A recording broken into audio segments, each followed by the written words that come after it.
അന്ന് നല്ല മഴയുള്ള ഒരു വൈകുന്നേരമായിരുന്നു. ബസ് സ്റ്റോപ്പിലെ തിരക്കിനിടയിൽ കുടയില്ലാതെ നിന്നിരുന്ന അവളുടെ അടുത്തേക്ക് അയാൾ തന്റെ കുട നീട്ടി. ഇത് പിടിച്ചോളൂ, എനിക്കധികം ദൂരമില്ല, അയാൾ പറഞ്ഞു. ആദ്യമായിട്ടായിരുന്നു അവൾ അയാളെ അത്രയും അടുത്ത് കാണുന്നത്.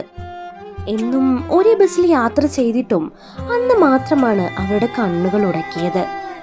പിന്നീടുള്ള മഴക്കാലങ്ങളെല്ലാം അവർ ഒന്നിച്ചായിരുന്നു. ഒരേ കുടക്കീഴിൽ ചേർന്ന് നടന്ന് അവർ ഒരുപാട് സ്വപ്നങ്ങൾ നെയ്തു. പക്ഷേ വിധിയുടെ കളി മറ്റൊന്നായിരുന്നു. വർഷങ്ങൾക്കിപ്പുറം ഇന്നും അതേ ബസ് സ്റ്റോപ്പിൽ മഴ പെയ്യുന്നുണ്ട്. പക്ഷേ ഇന്ന് അവളുടെ കയ്യിൽ വലിയൊരു കുടയുണ്ട്. കൂടെ അയാളില്ലെങ്കിലും അയാളുടെ ഓർമ്മകൾ ആ മഴത്തുള്ളികളേക്കാൾ വേഗത്തിൽ അവളെ പൊതിയുന്നു. ചില പ്രണയങ്ങൾ അങ്ങനെയാണ്. ഒന്നിച്ചു ജീവിക്കാൻ കഴിഞ്ഞില്ലെങ്കിലും ഒരായുസ് മുഴുവൻ ഓർക്കാനുള്ള മനോഹരമായ നിമിഷങ്ങൾ നൽകി അവ കടന്നു പോകും. ഇതുപോലെയുള്ള ലവ് സ്റ്റോറീസ് കേൾക്കാൻ താല്പര്യമുണ്ടെങ്കിൽ എൻ്റെ ചാനൽ സബ്സ്ക്രൈബ് ചെയ്ത് എന്നെ സപ്പോർട്ട് ചെയ്യുക.